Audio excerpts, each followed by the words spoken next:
What's up, guys? Brad from Piney Grove here, and we're working on our first garden out here on our 20-acre homestead. So what we did first was we broke up the hard pan with the excavator. So if you missed the episode of us starting our garden with an excavator, please go check that out.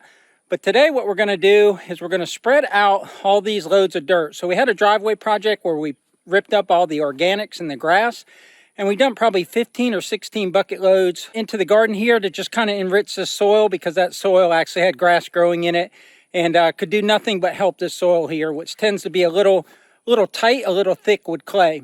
So it's all loosened up. There's dirt piles out here. You can see it's a hot mess. So what I want to do is get in there with the box blade, level all that out, and then switch to the tiller and run it over there one time and leave a nice seed bed so we can get our garden going.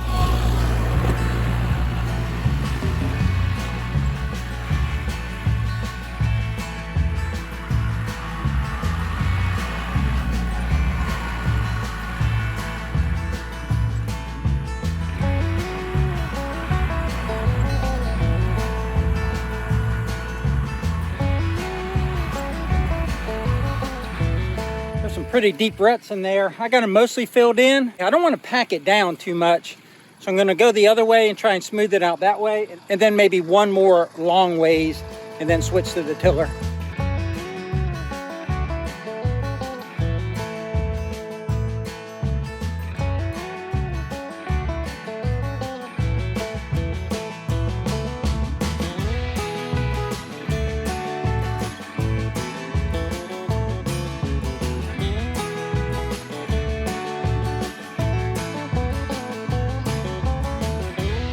I hope I can beat those storm clouds. I've gone back and forth over it a couple times. I don't want to pack it, but at the same time, I had to get it flatter than what it was. I've got it almost there. I think I make a couple more long runs and then hopefully get the tiller on and get it knocked out.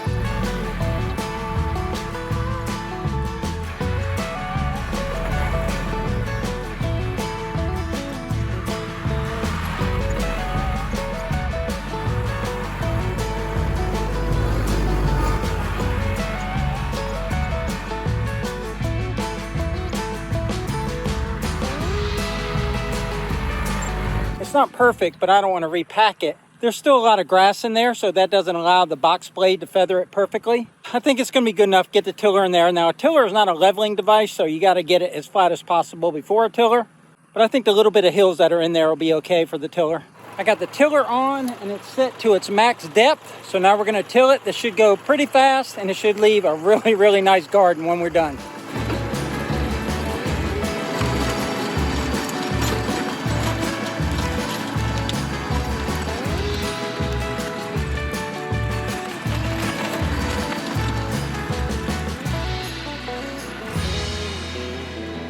Some quick tiller tips while I adjust it. I don't have my sway bars tight, so it's actually moving left to right.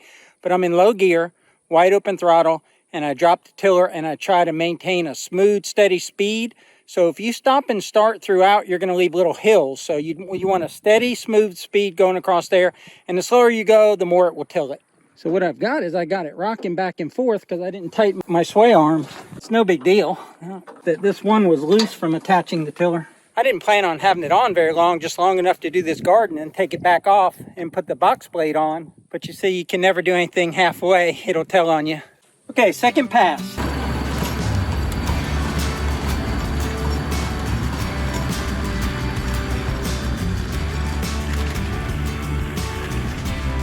I put the camera right in the way of my row.